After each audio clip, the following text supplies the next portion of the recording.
Hello everybody, and welcome to another edition of our Community Access, and welcome to 2015. This week we will visit with a local business called Odd Jobs Disposal. Then Terry went to the Oxford Cemetery to check on some maintenance. Then our friend Elgin Nichols has a tip for heating your furnace. And finally, we visited to the Wreaths of the Cross of America in December. All today on our Community Access.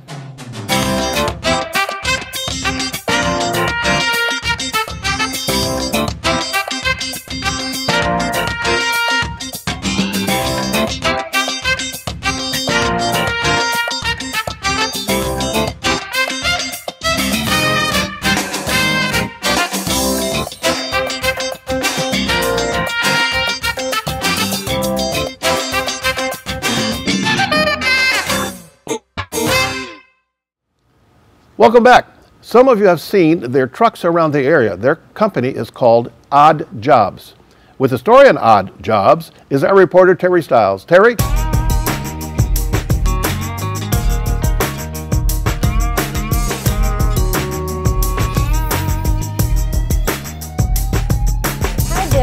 I am at Odd Jobs Disposal. We've all seen them around the community, and it's time that we come down and introduce ourselves and let you see the faces behind Odd Jobs. And I'm with Jessica Robinson Christensen, one of the owners. And I'm not going to say welcome to the community because you've been here how many years?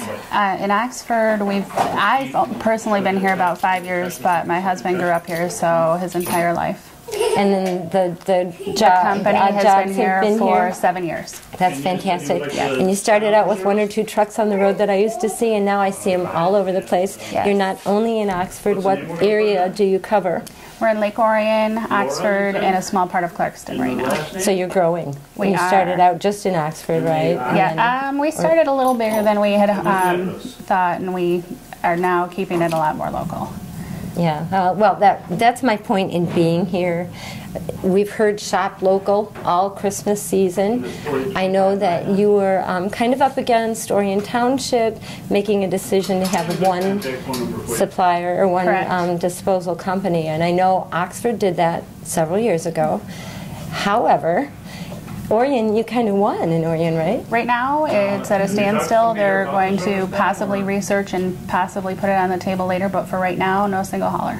No single hauler. Yes. No, I said Oxford. I mean the village of Oxford. Is the township a single hauler? The township is not single hauler. Not yet. They have choice. Okay, that's good. Let's keep it that way because this is a local company, local people, and you know your customers. We do. About how many customers do you have now? We have about 8,000 to 10,000. I'm not really 100% sure, but wow, that's a lot. Still growing. Yeah. Yes. Bless your heart. And the services that you offer are really not any different than other haulers in this community, right? I don't think so. No. You do recycling? We do recycling weekly.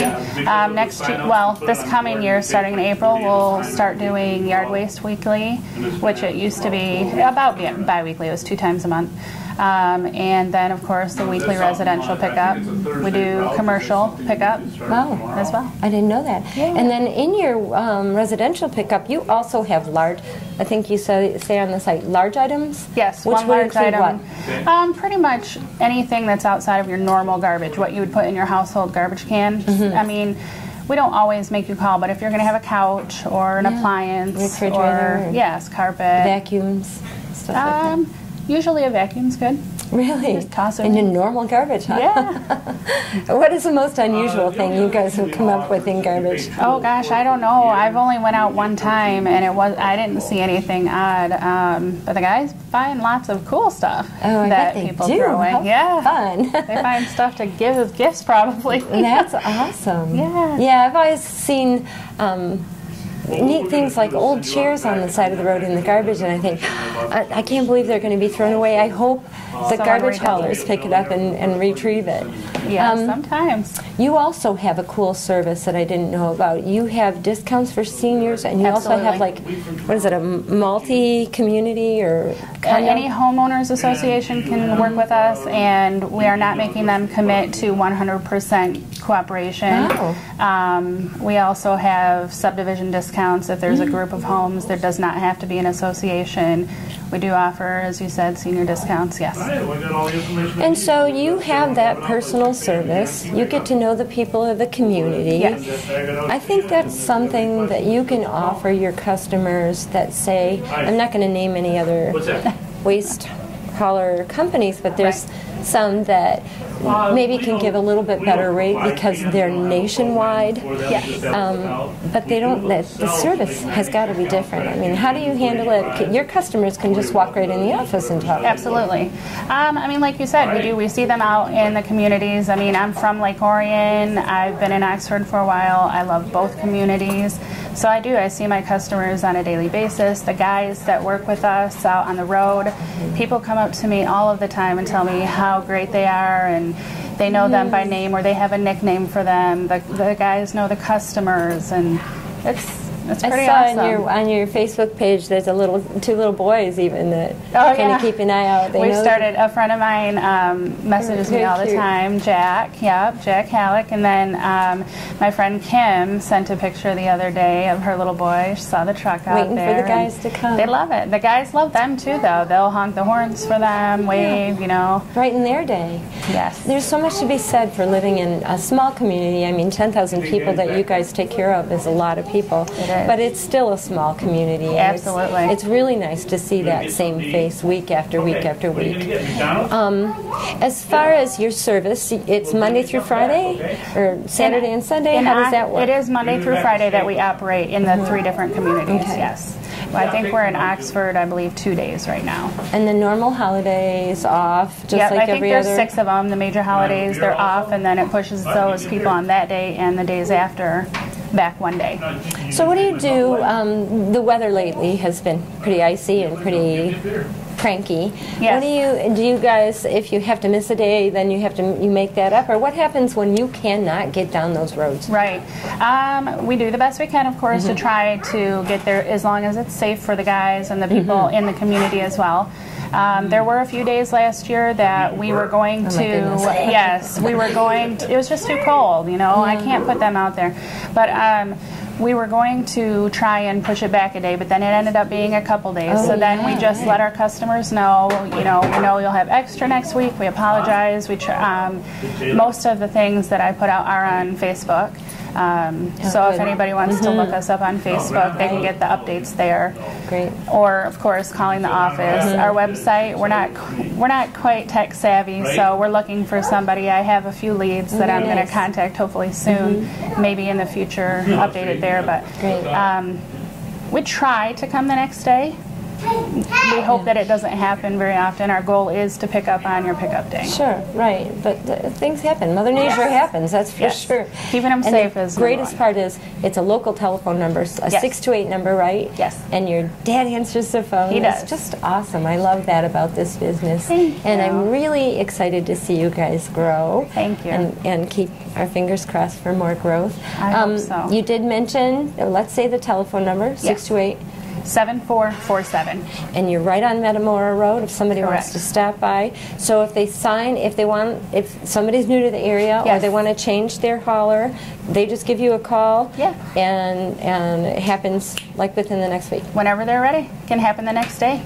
Great. Absolutely. So look up that telephone number. We'll put your Facebook contact on. Okay. Anything else you want the community to know about you? I don't know. I mean, we just love our community. We like to be involved. We sponsor a few ball teams for young girls through Parks and Rec. Fantastic. We have donated to, I want to mention her because we love her. We have the pink cans that people can purchase from us, and we have donated those in the past to Pat Nolf, who runs a program. Do you know Pat? She runs the program Pink Ribbon Trailblazers, who offer free mammograms to women who are uninsured in Oakland County. So we've done things like that. There's plenty of others that I, of course, can't remember. Well, the house fire that we had in Brandon Oxford border. You helped Their that Oxford family out a lot, schools. It's too. actually a friend of mine. I mean, I don't feel like we did much. I made a put yourself post out and there. people responded, and I'm so thankful. And as well as they are, they're so overwhelmed at the response the community did. Are they doing okay? They're doing very well. Okay, They have a home right now that they're renting while their house is going to be rebuilt. Great. Yes.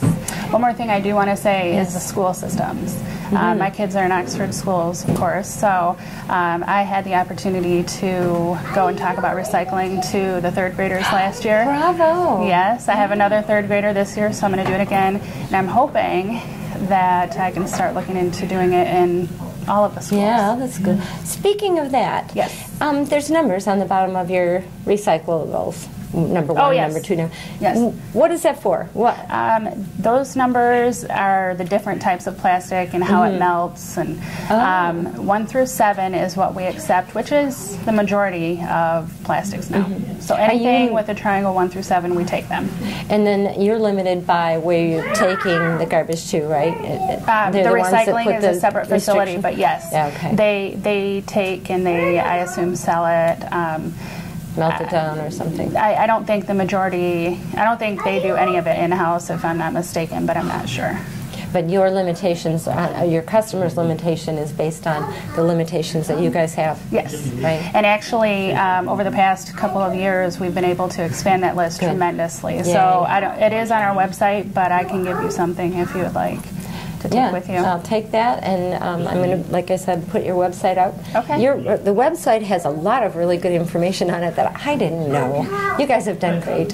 So Thank you. This is the face behind that phone number, and this is Jessica Robinson Christensen at Odd Jobs. And Bill, I'm going to look around.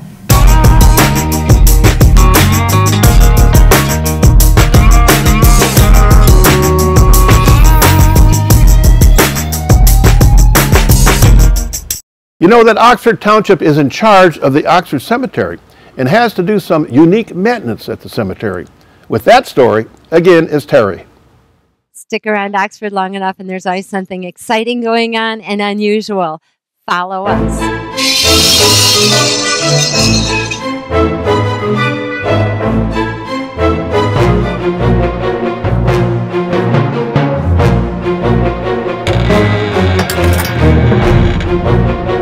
Curtis, can you explain a little bit of the role of responsibility the township has within this cemetery? Within our cemeteries, we're responsible for all the maintenance that goes on in the cemeteries, as far as the grass cutting, the weed trimming, the snow plowing, also for the openings and closings of the burials and the sales of the graves. So we have 3 cemeteries. This is our main one downtown. One's on North Oxford Road and one's in Mount Pleasant Cemetery. So, we have a lot of graves that are available for sale out on North Oxford and Mount Pleasant. But this one's pretty much filled up on both sides, just because of the age of the cemeteries itself. And this is an example of the reason why we're here today. Is this is one of the mausoleums, as we called it, that needed to be checked out because we couldn't get in it and it was locked up. So we came out here today and invited you out here to see if we might find something of great surprise in here. It was exciting, regardless of what we found in there. So what you want to do next to this building, from what I understand, you're doing some work on a couple of the buildings within the cemetery. What are we going to do with this one? We're going to put a metal roof on this one. And once it's done, the shingles are really bad, so we had to take a look at it because we wanted to preserve it because it's a really old building. So we decided to put a metal roof on it so it'll last hopefully forever. But that's something better than a shingle roof right now. And then what we'll do is we'll probably refurbish the wood on the front of it too, and try to keep the brickwork so it's definitely not going to deteriorate any more than what it has. And how about the other building that's being worked on, the one across the street? Across the street, that's probably our main mausoleum, which is really a mausoleum. It's a 30-foot by 70-foot building. We're putting a new hot tar roof on that one.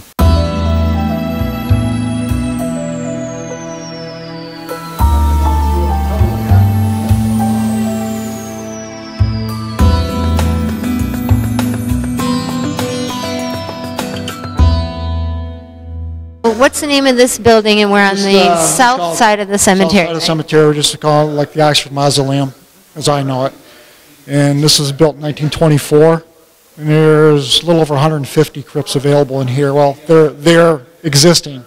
they're filled up probably about 60% full. Looking around, there's not a whole lot of crypts that are full in here.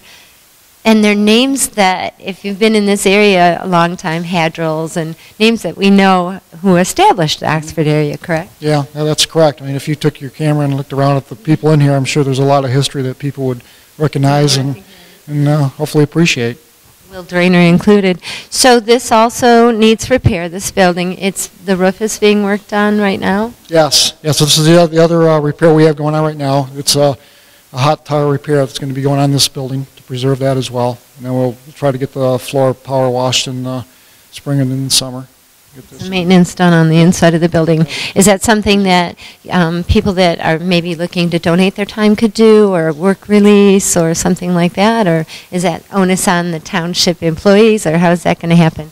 It's our responsibility ultimately. I mean, I wouldn't rule out to say if there's the weekend misdemeanors that they could come out and do this, but we'd have to have a supervision on it to make sure that nothing's, I won't say destroyed, but as far as not disrespect, exactly.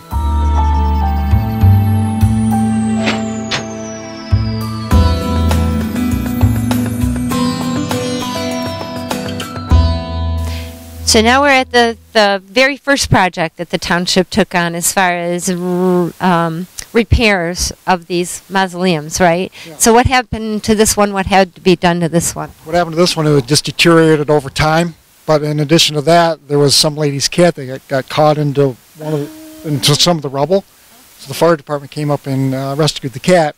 In the meantime, some of the building fell apart with it. So what happened was it just sat here for that time. I don't know what it was, like 10 years, somewhere in that range. But anyway, everything was just laying out and wide open for the traffic to go through and just really looking disrepair, which it was.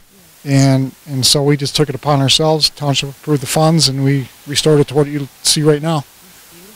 The building's an 1894 building, and another reason why to preserve what you have, because you can't reproduce. On some of these stones, you say they had to be actually reconstructed? They did. They matched up some of the design, some of the photographs that they had to use, including the roof. The roof is a concrete slab, and they're huge pieces. If you take a look, you could see how big they are. They had to be slid back up and put back into place. Yeah, so if you take a walk around, you can see how big the roof is on it. Anybody that's been in this area for any amount of time, any length of time, to them, this is kind of part of who Oxford is preserving our past and maintaining our past for our future. And you guys are doing a great job at it. No, that's our intent. That's why we're here, to try to keep it up and try to improve it if we can. And that's why everybody wants to live in Oxford. That's right. That's right. There's more space available. Living space. That's right? Okay. I want to thank you for the community for maintaining our cemetery right in town. It's definitely one of the beauties in town, and I know it's a lot of work for the township, and we just drive by it every day and not even think about who's maintaining it and who's concerned about it and whose onus it is, so thank you. Well, me too, but the work also goes to my staff and also our maintenance person, Brian Durden. Sue McCullough, I'm after you one day. We're going to find out the history of the cemetery and just exactly who's buried in here. Good job, Terry. Next up is Elgin's Toolbox. Elgin? Hi, Bill. Welcome to Elgin's Toolbox. Today we're going to talk about heating system and some maintenance jobs that our listening and watching public out there can do to make the furnace last a lot longer. One of the first things we want to talk about is the cold air return. That's this part of the furnace. It extends to the upstairs floor, and on those floors the ducts should be located on an interior wall at the base of the wall, not at the top. A lot of these homes that we have in the Oxford area have the the cold air return located at the top. As we know, warm air rises, cold air falls. So that would be the reason, if it's at the top, why you would have cold feet most of the time. So we don't want that. So you might check that out. This is the warm air ducting. And as you can see, this is insulated, and this is one way that you can make it more efficient. The heat won't be lost in the basement area. It'll all rise to the areas that you want to have the most comfort. And you can do this. This material is you can purchase it at Home Depot and some of the local hardwares. It comes in various sizes, and you use the metal duct tape in order to seal it. This is a good move in the right direction. Of course, make sure your house is well insulated too. This furnace is an older furnace. All furnaces, maybe within the last 15 years, have energy guides on the side. And there's one on this side indicating how much energy this particular unit uses. It uses roughly about 80 to 85% energy, which today, the new furnaces, you're looking at anywhere from 94 to 99% energy. But the thing is, you don't really want to change this if it's working well, because the return on investment could be a while, before you did that. Well, let's look at this, and we're going to show you some things you need to look for just to do a general maintenance check. This is not to override an HVAC check, maybe every 4 or 5 years if you maintain this. Have a professional come in and check the heat chamber, the exchange unit, which we'll show you in just a few moments. Pull this off, and we have all kinds of goodies in here. We're going to look at this. This is a high limit switch here, which actually the way this works is it sends a message or a signal from the thermostat down to the board, control board, which you'll find down here. This is the computer that actually controls this particular unit. Look for grease areas or oil areas that you can apply lubricants. Most of the units today are sealed. They have special bearings and that kind of thing in it, which will last you virtually forever. This unit happens to have an oil unit at the top that you need to place a few drops of oil occasionally. This motor is used to eject carbon monoxide or carbons that are emitted during the fire up process of this unit. And it will be the first unit to turn on, controlled by the computer when you turn it on. And then the next thing that will happen is the igniter and so forth. You'll see a flame ignite and the blower will take off. And the blower then will start to circulate. We're going to turn this on just to show you. I think we got it. Might take a few minutes here. The switch is on the side. Never do anything in a furnace or any electrical device unless it's turned off. If you're not sure of where the power supply is or source, you need to check the circuit breaker. Now, in order for this to fire, we're going to have to put this back on because there are switches on this that are safety devices. So, just give me a second. Okay. And we don't have to do this one because there's no switch on it. Okay, the furnace is ignited. First thing we're going to look at, you see this I'm sorry, it hasn't ignited, but it's trying to at this point. There's usually a starter in the unit that heats up to a certain degree when this kicks on, and when that happens, it then opens the valve, which I can hear it opening the valve now, and it's firing up. You can see there's a blue flame all across these baffles on the bottom. These are air shutters, which actually controls the oxygen going to the furnace. Okay, Bill, we've got that part of it, and it looks pretty good. We're now going to check for the filter. Now, the person that owns this home has put duct tape across it, which is a good idea. I'm going to step around here just for a moment. I'll be right back.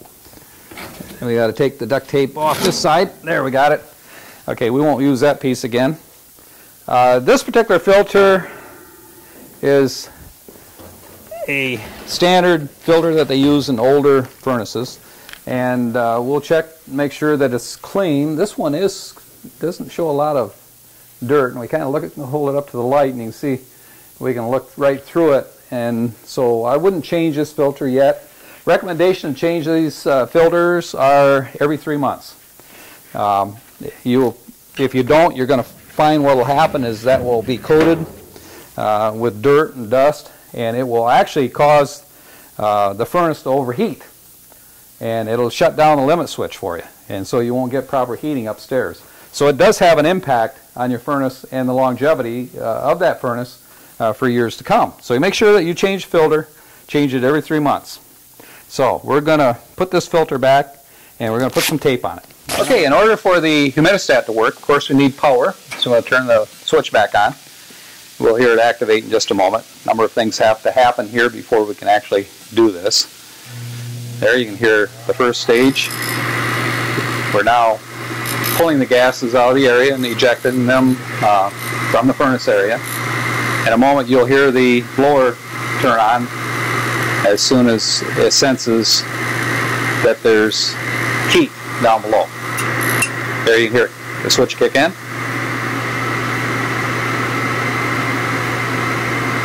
You can hear the burners are fired up. And just a moment, you'll hear the fan.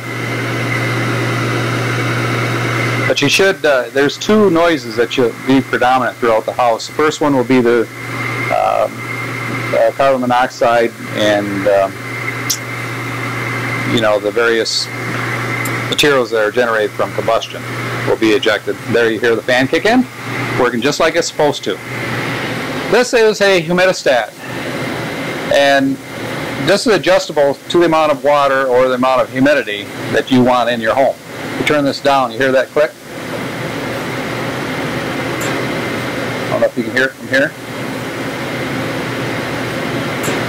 When that clicks like that, it's now energized and is now releasing water into that filter. So we'll leave it run in this position and we'll let the homeowner know that they need to adjust it back. We right now just want to saturate the filter. So that being said, these are just maintenance things that you need to know that you can do yourself. It doesn't cost a whole lot of money to do it. $10 for a filter for the humidity unit, and it costs you about $3 for a filter for the cold air duct. But it'll keep this rascal running for lots of years. That's pretty much what we have on the furnace. Just be concerned that you will save energy by maintaining the furnace and your hot water system too. If you notice here, this is coated with a blanket also. Maintaining the hot water, you get it dispensed much more rapidly at a higher temperature throughout the home. Now, I just want to quote the very famous Red Green from Canada, who says, "If women don't find you good looking, at least let them find you handy." This is Elgin. Back to you, Bill. Good job, Elgin. Last December, we wanted to show you that we videotaped the Wreaths of a Cross of America. So here is a part of the presentation. And may we endeavor always to pursue peace. And until that time, I pray that you would help us to honor the memories of our fallen comrades, men and women who have served and will serve. And may we all look forward to a time where there will be no more war, no more death, no more hostility, that we would live in peace. It's a grand dream, but a dream that was born in you. Help us this day. Amen. Amen.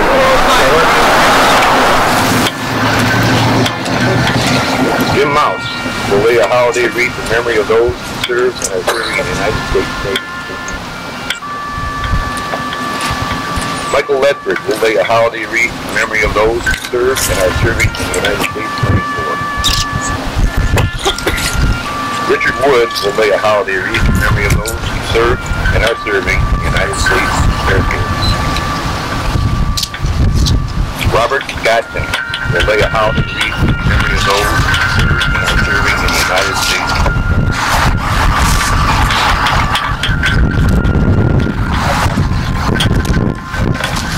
Hartford. Bob Walker.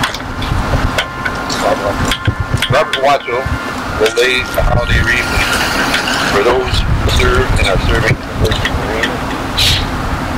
Keith Atchison will lay a holiday wreath in honor of 93,000 United States service from all the branches of service whose last known status was either prisoner of war or missing in action. These individuals have never returned to their families and homes. We shall not. Well, that's all the time for this week. So, for our reporter and editor, Starry Stiles, I'm Bill Service, and you have a great 2015.